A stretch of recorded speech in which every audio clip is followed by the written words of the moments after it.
Müəllimlər, hal-hazırki mövzumuz 6-cı sinifin 21-ci mövzusudur. Yarmadan, paxlalı bitkilərdən və makaron məmulatlarından xörəklərin hazırlanma texnologiyası. Yarmalar və paxlalılar qidalanmada vacib əhəmiyyətə malikdir. Onlar yaxşı həzm olunur. Bəli, biz bunu hansı ki karbohidratlarda da öyrəndik ki, B qrupu vitaminlərinə paxlalılar, dənli bitkilər daxil idi, yaxşı həzm olunurdu. Burada da öyrənirik ki, onlar yaxşı həzm olunur, qidalı və yüksək kalorilidirlər. Onların tərkibinə nə daxildir? Nişasta, zülal, xüsusən də paxlalılarda. Bir də B qrupu vitaminləri ilə zəngindirlər. Deməli, nə öyrəndik? Hansı ki, onların tərkibində nişasta, zülal, B qrupu vitaminləri ilə zəngindirlər. Yarmalar taxıl bitkilərini emal etməklə əldə edilir. Sual düşə bilər. Yarmalar necə əldə edilir? Taxıl bitkilərini emal etməklə. Ən geniş yayılmış yarmalar bunlardır. Hansı ki, buğdadan alınır manna, düyüdən alınır cilalanmış, xırdalanmış düyü, pardaqlanmış, yəni narın vəziyyəti. Düyü alınır, yəni xırdalanmış düyü. Yulafdan alınır gerkules, yulaf unu, arpadan alınır arpa yarması. Daha sonra qarabaşaqdan da iri dənəli qarabaşaq alınır. Yarmalar dənlərin rənginə, formasına, bütövlüyünə və ölçüsünə görə fərqlənir. Baxın, 4 cür bir-birindən fərqlənir. Rəngləri fərqlidir, forması fərqlidir, bütövlüyünə görə, bir də ölçüləri fərqlidir. Gəlin baxaq müəllimlər. 1-də gördüyümüz düyüdür, 2-də gördüyümüz yulafdır, 3-də gördüyümüz arpa yarmasıdır, 4 darıdır, 5-dəki iri dənəli qarabaşaqdır. Bir də buna nəzər salaq. Hansı ki, buğdadan alındı manna, düyüdən cilalanmış, pardaqlanmış, xırdalanmış düyü, yulafdan gerkules, yulaf unu, arpadan arpa yarması, qarabaşaqdan da iri dənəli qarabaşaq alındı. Yarmaları fərqləndirmək üçün müstəqil tədqiqat aparmaq faydalıdır. Bunun üçün yarmalardan kolleksiya tərtib etmək və ya hazır kolleksiyadan istifadə etmək olar. Əgər evinizdə yoxdursa, mağazadakı şəffaf qablaşdırmada olan yarmaları nəzərdən keçirin və yarma dənələrinin xarici görünüşünü təsvir edin. Hansı ki, xarici görünüşləri burada görülür. Fərqlidir, bir-birindən fərqlənir. Nəyinə görə fərqlənir müəllimlər? Bütövlüyünə görə fərqlənir, ölçüsünə görə fərqlənir, rənginə görə fərqlənir. Unutduğum hansı oldu? Bir də formasına görə bir-birindən fərqlənir. Əla. Daha sonra dən və yarmanın dəyəri onların qabığında və dənələrindədir. Deməli, bunların dəyəri hardadır? Onların qabığında, bir də dənələrindədir. Yarmalardan ən xeyirlisi, baxın, ən xeyirlisi sual düşə bilər. Ən xeyirlisi hansıdır? Qarabaşaq, yulaf, darı və düyü. 4 dənədir. Qarabaşaq, yulaf, darı və düyüdür. Daha sonra yarmanı bişirməmişdən əvvəl nə edirik müəllimlər? Əvvəl bunu arıtlayırıq, sonra yuyuruq. Xırda və bölünmüş yarma ələnir, yuyulur, qovrulur və isladılır. Ardıcıllığa baxaq. Birinci arıtlayırıq, sonra yuyuruq. Əliyirik, hansı ki xırdadır, hansı ki bölünmüşdür, belə deyək. Onlar ələkdən keçirilir. Sonra yenə yuyuruq, qovururuq və isladırıq. Məsələn, çox adamlar qreçkanı bişirməmişdən qabaq, hansı ki qovururlar yağda. Sonra bişirir. Ay, sağ ol. Çox vaxtı mən də belə eləyirəm. Elə daha dadlı olur. Makaronda da, hətta makaron da mən belə Makaron da bəli belə olur. Onu növbəti belə deyək də slaytlarımızda qarşılaşacağıq. Hansı ki süzməklə süzmədən onda da qarşımıza çıxacaq. Gəlin baxaq, yarmalardan müxtəlif birinci, ikinci xörəklərin hazırlanmasında istifadə edilir. Birinci xörəklər şorbalar. Yarmalardan birinci xörəklər şorbalar. İkinci xörəklər isə sıyıqlar, kotletlər və s. hazırlamaq olur. Yəni, birinci biz şorba içirik, mədəmizə daha yaxşı təsir eləsin. Daha sonra quru xörəklər, məsələn, sıyıqlar, kotletlər və s. istifadə edə bilirik. Yarmadan sıyıq hazırlanır. Sıyıqlar istənilən yarma növündə suda, üzlü və ya su ilə qarışdırılmış süddə bişirilir. Baxın, suda bişirilə bilir sıyıqlar. Üzlü bişirilə bilir. Su ilə qarışdırılmış süddə. Suda, üzlü və süddə bişirilir. Maye ilə üzlü və ya su ilə qarışdırılmış süddə, hansı ki südün üzün yox. Daha sonra, maye ilə yarmanın nisbətindən asılı olaraq buğlamalar, qatı və duru. Baxın, müəllimlər, burada söhbət nisbətdən gedir. Maye ilə yarmanın nisbətindən. Əgər indi qarşıda öyrənəcək, maye çoxdursa, yarma azdırsa, necə alınır? Maye azdır, yarma çoxdursa, necə alınır? İndi bunları qarşıda biz öyrənəcəyik. Bax, nisbətinə görə, maye ilə yarmanın nisbətinə görə buğlamalar, qatı və duru sıyıqlar olur. Hansı ki, baxaq, A variantında manna sıyığıdır. B variantında qarabaşaq sıyığıdır. C variantında da hansı ki, düyü sıyığıdır. Haradasa belə alınır da, düyüdən elə bil ki, südlə bişiririk. Olur südlaç.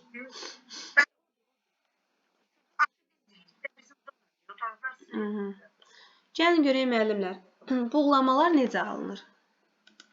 Buğlamalar cilalanmış və pardaqlanmış düyüdən, darıdan, arpa yarmasından hazırlanır. Buğlamalardan əsas xörək və ya qarnir kimi istifadə edilir. Baxın, buğlamalardan əsas xörək kimi, bir də qarnir kimi istifadə edilir.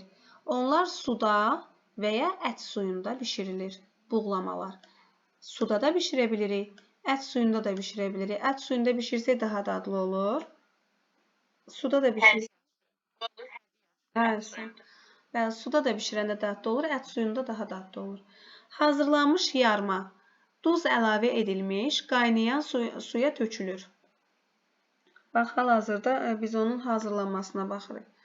Deməli, hazırlanmış yarma, hazırlanmış nə deməkdir? Biz onu qabaqdan islağa qoyuruq da, düzdür? Duz əlavə edilmiş, qaynayan suya tökülür və vaxtaşırı qarışdırılır. Yarma şişib bütün suyu özünə çəkəndən sonra sıyığın səthi hamarlanır.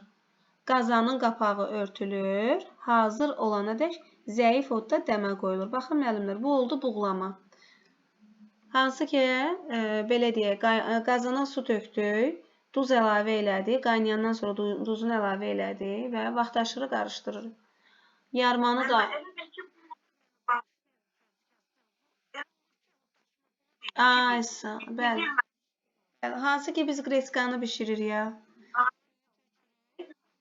Bəli. Gəlin indi qatıq sıyıqlara baxaq. Qatı sıyıqlar.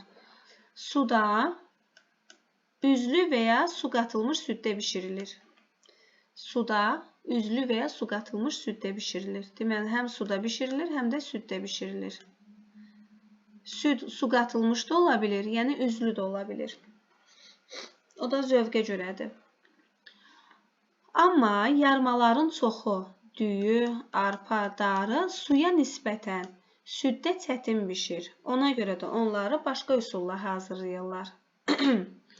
Hazırlanmış yarma duzlu suda əvvəlcə 5-7 dəqiqə, sonra üzərinə isti süd əlavə edilib hazır olana qədər bişirilir. Məsələn üçün, süddaş bişirəndə müəllimlər necə eləyirik? Birinci biz düyünü bişiririk, düzdür? Daha sonra buna süd əlavə eləyirik. Burada da belə. Əvvəlcə 5-7 dəqiqə hansı ki suda bişiririk, sonra süd əlavə edib hazır olana qədər bişirilir. Və bu qatı sıyıqlardır. Süfrəyə verməzdən əvvəl şəkər və çərə yağı əlavə edilir. Duru sıyıqlar. Duru sıyıqlar üzlü süddə, su qarışdırılmış süddə və ya suda bişirilir. Üzlü süddə, su qarışdırılmış süddə və ya suda bişirilir. Onlar da qatı sıyıqlar kimi bişirilir. Lakin bir qədər çox maye əlavə edilir. Baxın müəllimlər, burada nisbət az idi. Belə deyək də, məsələn üçün necə götürürük? Dənli bitkiləri biraz çox götürürük, suyu az götürürük. Qatı sıyıq oldu, düzdür? Nərdəsə bərabər də eləyə bilərik də. Ki, suyu çəksin canına, qatı olsun. Buğlamada belə idi ki, suyun çox da tökmürük, buğ vasitəsilə bişir. Amma duru sıyıqlarda isə, baxın, maye biraz çox əlavə olunur.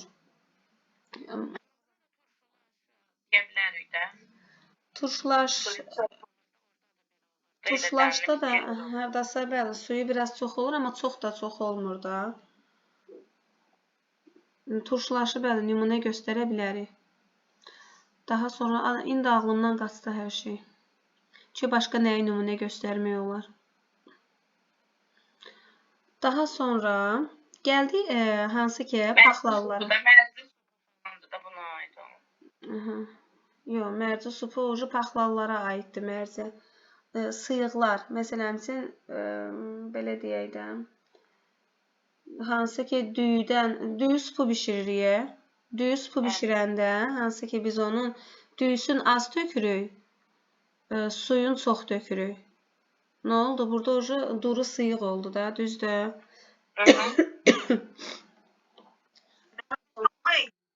Ay.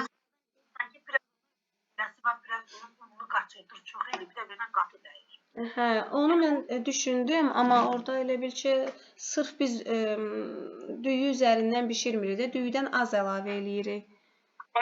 Noxud da var, bəli, noxud da. Məsələn, qatı formada eləmirik. Onu biraz suyunu çox eləyirik, onu biraz duru formada eləyirik. Düzdür, mənim düzdür. Bəli. Deməli, 3 cür elədik. Bir var buğa verməklə, bir var qatı sıyıq oldu. Hansı ki, biz buna kaşa falan hazırlayırıq. Sonra var duru sıyıqlar. Bu da ki, hansı ki, bəli, suyu çox olur. Belə deyək də, bunun dəndüşü az olur. Paxlallara. Ən maraqlı hissəsi buradır. Paxlallar, lobya, noxud, mərci və s. aiddir. Lobya, noxud və mərci. Paxlalların dənləri üstdən qalın qabıqla örtülüdür. Ona görə də onlar əvvəlcə isladılıb, sonra bişirilir. Baxın, ilk öncə isladırıq, sonra bişiririk. Bişirməzdən əvvəl paxlallar qarışıq və zədələnmiş dənlərdən təmizlənir. 2-3 dəfə ilıq suda yuyulur, sonra soyuq suda isladılır. Baxın, müəllimlər, ilıq suda yuyuruq, fikir verək, soyuq suda isladırıq. Bu zaman nəzarət etmək lazımdır ki, su paxlalların səthini nə qədər örtsün? 1 sm-dən artıq örtməsin. 1 sm. Paxlalı bitkilərin toxumları ağzı bağlı qazanda və zəif qaynamada bişirilir. Bəli, qapağını qoyuruq. Sonra, belə deyək də, zəif qaynamada bişiririk. Xodun az veririk. Gəlin görək, lobya neçə saata bişirilir? Lobya 1,5 2 saat. Ən gec bişən budur. 1,5 2 saat. Noxud orta, belə deyək də, saatda bişir. 1,5 zəif odda qoysaq, qazanın qapağını bağlasaq, özü üçün yavaş-yavaş orada qaynayacaq. 1,5 saata. Yəni 1 saat yarım, belə deyək. Mərci. Bunların arasında ən tez qaynayan mərcidir. Hansı ki, mərci də 1 saat ərzində, 1 saata yaxın bişirilərsə, yaxşı yumşalır. Yadda saxlamaq yolunu bu saatlara. Buyurun, müəllim. Buyurun.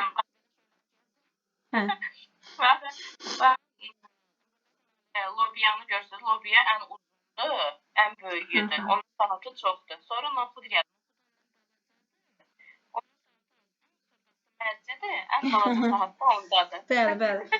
Hə, lap yaxşı müəllimə. İpucları, açar sözləri öz üstün belənçiyinə. Bəli. Mən gülüm. Ay, sağ ol. Gözümə rahat yadda qalır da. Deməli. Deyəndə ən az yadda geçiyor. Birinci gözümüzün qabağına gələndə ki, məncə ən balacası ən az saat ondadır. Ay, sağ ol. Deməli.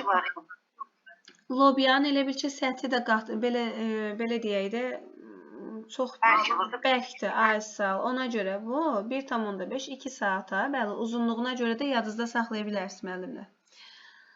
Gəldik ki, noxud 1,5 mərci də ki 1 saata qaynayır. Ən az mərcidir, ən çox lobiyadır. Bişmə prosesində qaynama zamanı su qurtardıqda isti su. Bax, soruşa bilər, necə su əlavə eləyir? Soyuq su yoxsa isti su? İsti su əlavə etmək lazımdır. Soyuq su töksək təzədən dirilir. Lobiya, noxud və mərci xörəklərində xeyli zülal olduğu üçün, deməli, nə var bunların tərkibində? Zülal var. Onlar çox xeyirlidirlər. Yaxşı. Sevda müəllimə, mərci neçə saata qaynayırdı? 1 saata. Afaq müəllimə, lobiya neçə saata qaynayırdı müəllimə? 1 saat yarım, 2 saat müəllimə. Ay, sağ ol. Bəs Ülkər müəllimə, noxud neçə saata qaynayırdı? 1 saat. Bəli, 1 saat, saat yarıma qaynayırdı. Bəs hansı ki, yeməklərin hazırlanmasında, belə deyək də, yarmalardan hazırlanan yeməklər necə formada olur nisbətinə görə? Birinci olur buğa verilmiş, qatı və duru. Bəli, qatı və duru. Buğa verilmiş yeməklər, hansı ki su ilə dənli necə olur müəllimə?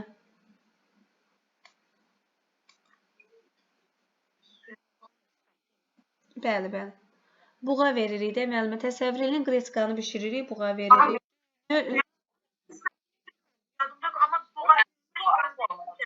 Bəli, müəllimə, suyu az olur. Suyu az olur, dənli bitkilər çox olur. O yavaş-yavaş elə ki, canına çəkir, indi arada qarışdırırıqsa, buğa verməklə elə bil ki, biz onu neyinirik? Plov halına gətiririk və sonda da dəmə qoyuruq müəllimlər, baxın.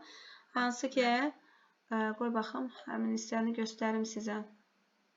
Baxın, deməli, yarma şişib bütün suyu özünə çəkəndən sonra sıyığın səthi hamarlanır, qazanın qapağı örtülür, hazır olana dək zəif odda dəmə qoyur. Elə bir ki, plov dəmlədiniz, bax, belə bir şey. Qreçkanı dəmə qoyur. Ay, sağ ol, daşma plov. Hələ. Yaxşı, keçək ardına.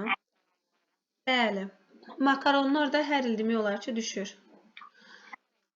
Bəli, makaron məmulatları, gəlin görək, nədən hazırlanır? Əla növ una, bax, un lazım olur bizə, yumurta və su əlavə etməklə xüsusi təchiz edilmiş makaron fabriklərində istehsal edilir. Bəs gəlin görək. Makaronun tərkibi nədən ibarətdir? Ay, sağ ol. Undur, yumurtadır, sudur, vəssalam. Onlar rəng, ölçü, forma və hazırlanma üsuluna görə fərqlənir. Rənginə görə fərqlənə bilir, ölçüsünə görə fərqlənə bilir, formasına görə fərqlənə bilir. Bir də hazırlanma üsuluna görə fərqlənə bilir. Makaron xəmirdən olan digər ərzaqlar kimi bol karbohidrat mənbəyidir. Niyə bol karbohidrat mənbəyidir? Çünki dənli bitkilərdən hazırlanır. Buğda, məsələn üçün, un nədən hazırlanır? Un buğdadan hazırlanır da, düzdür. Ona görə dənli bitkidən hazırlandığına görə tərkibində karbohidrat çoxdur. Lakin bütün bunlarla bərabər makaronun tərkibində az miqdarda zülal, yağ və B qrupu vitaminləri də vardır.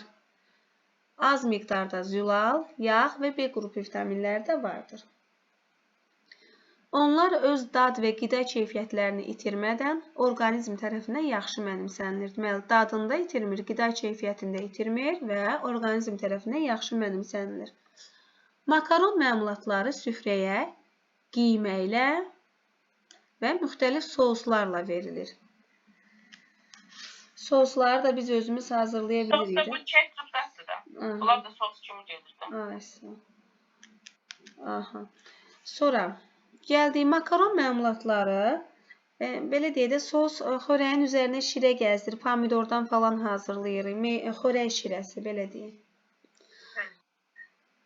Dedik, qiymə və soslarla verilir. Makarondan müxtəlif şorbaların hazırlanmasında istifadə olunur. Şorbalarda, baxın, makarondan istifadə edirik. Adətən makaron məmulatlarını bişirilməzdən əvvəl heç bir emal lazım olmur. Bax, burada söhbət nədən gedir? Yəni, biz bunu arıtdamırıq. Nə bilim, xarabların atmırıq. Necə? Aysa.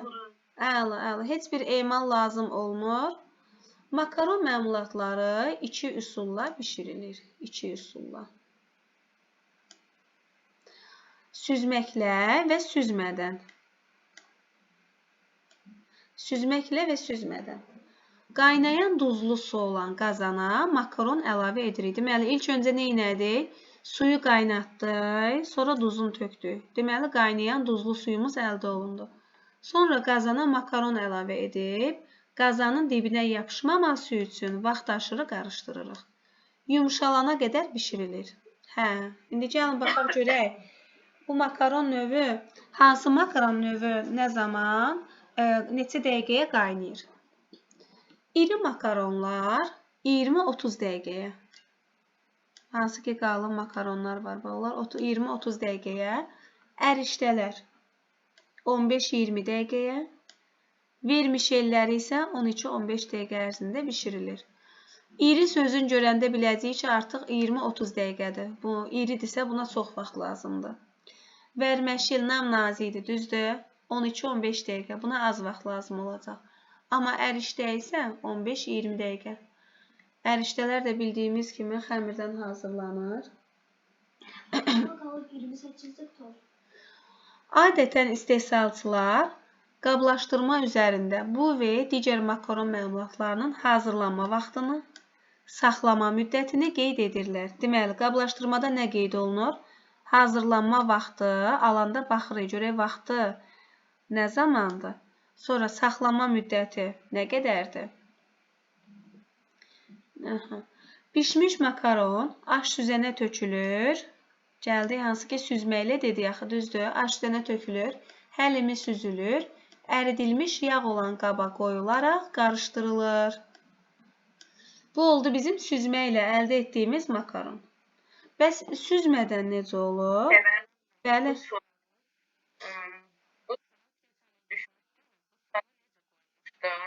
Böyle situasiya çevirmişdi. Deyirdi ki sualda, sonra bu süzme üsuluyla makaron süzür. Ne makaronları süzdü, ne bu şimdi tuzlu suya attı makaronları, kaynadı, karıştırdı, süzdü, boş qaba koydu. Ve makaronlar birbirine yapıştı. O hansı mərhələni ötürüb də yaddan çıxardı. Burada yağı əlavə eləmək məsələn. Onu verməmişdi. Belə suallar. Bəli, müəllimə, situasiyalar bizi qorxutmasın. Biz bunun gedişatını bildiksə, situasiya bizim çətin olmayacaq. Elə bunu biz demək olar ki, bişiririk. Tez-tez uşaqlar üçün bişiririk də. İndi evdə nəvələr var. Mən burada tapdım ki, bəli, yağ vurulmamışdı. Ona görə ola bilər. Aysa. Deməli, neynədik? Qaynayan duzlu suya makaronları əlavə etdik. Vaxtaşırı qarışdırdıq. Sonra süzürük, düzdür? Hansı ki, aş süzənə tökdük, həlimini süzdük. Əridilmiş yağ olan qaba qoyularaq qarışdırılır. Bax, burada yağ mütləq şəkildə olmalıdır. Gəlin görək süzmədən necə olur. Makaron məmulatları duz qatılmış qaynayan suya əlavə edilir və şişənə qədər bişirilir. Və burada suyun miqdarından söhbət gedir. Sonra çərə yağı əlavə edilib, ağzı bağlı qabda zəif odda dəmə qoyulur. Deməli, biz suyu o qədər əlavə etməliyik ki, makaronlar artıq bunu süzməyə ehtiyac qalmasın da, sadəcə dəmə qoyuruq. O suyla həm yumşalsın, həm... Suyu öz canına çəkir. Suyu öz canına çəkməlidir, bəli. Deməli, makaron məmulatları, karandaşımı itirirəm arada. Deməli, duz qatılmış qaynayan suya əlavə etdik. Bu bizim birinci addımımız. Sonra şişənə qədər bişirdik. İkinci addımımız. Çərək yağı əlavə etdik. Üçüncü addımımız. Ağzı bağlı qabda, zəif odda dəmə qoyduq. Dördüncü addım. 4 addıma süzmədən makaronu bişirdik. Mən makaronu süzmədən tamamilə səhv bitirirmişəm. Mən yağı tökürəm tavaya. Yağda qovurursunuz sonra. Yağda qovururam, sonra üstünə suyu tökürəm, duzunu əlavə edirəm, qapağını da qoyuram, orada bişir. Yox, mən də belə eləyirəm. Mən də belə eləyirəm. O da dadlı olur. Hansı ki makaronu qovurub bişirənə, amma indi texnologiyası budur da. Hə, onu deyirəm. Dedim indi bura baxanda baxıram ki, başdan ayağa səhv görürəm. Deməli, neynədik? Hansı ki duzlu suya tökdüyü makaronları. Sonra bişirdik şişənə qədər. Sonra çərək yağı əlavə etdik. Deməli, çərək yağını sonra əlavə eləyir bu. Ağzı bağlı qabda, zəif odda dəmə qoyulur. Bizim elədiyimizdə çox yağlı olur. Amma sonradan biz çərək yağını əlavə eləyəndə lazımı qədər elə bil tökürük. Yəni, mən öz elədiyimdən bilirəm ki, çox yağlı olur. Təhlükəsizlik və sanitariya qaydaları. Qızdırıcı elektrik cihazlarını quru əllərlə yandırmamalı və söndürməməli. Quru əllərlə ya yaş əllərlə? Söndürməli. Yandırmalı və söndürməli. Mən bunu necə mamalı gördüm, söndürməməli. Özüm çaşdım, bu necə cümlə oldu. Deməli, qızdırıcı elektrik cihazlarını quru əllərlə yandırmalı və söndürməli. Bu yadınızdan çıxmaz sizin. Qaynar maye ilə ehtiyatlı davranmalı. Tutqaclardan istifadə etməli, qapağı isə özünə tərəf olmaqla 2 dəfəyə qaldırmalı. Tutqacdan mütləq şəkildə istifadə edirik, qapaq isə özünə tərəf olmaqla 2 dəfəyə qaldırmalı. Suyun sıçramaması üçün yarmanı, paxlalı bitkiləri və makaron məmulatlarını qaynayan maye ehtiyatla səpməli. Qorxa-qorxa səpiriksə atılacaq üstümüzə. Yarma, paxlalı bitkilər və makaron məmulatları quru, yaxşı havalandırılan otaqda saxlanılır. Bu məqsədlə şüşə, metal və plastik kütlədən olan bankalardan istifadə etmək olar. Deməli, plastik bankalardan niyə istifadə edirik? Yaxşı qalsın, quru qalsın deyə.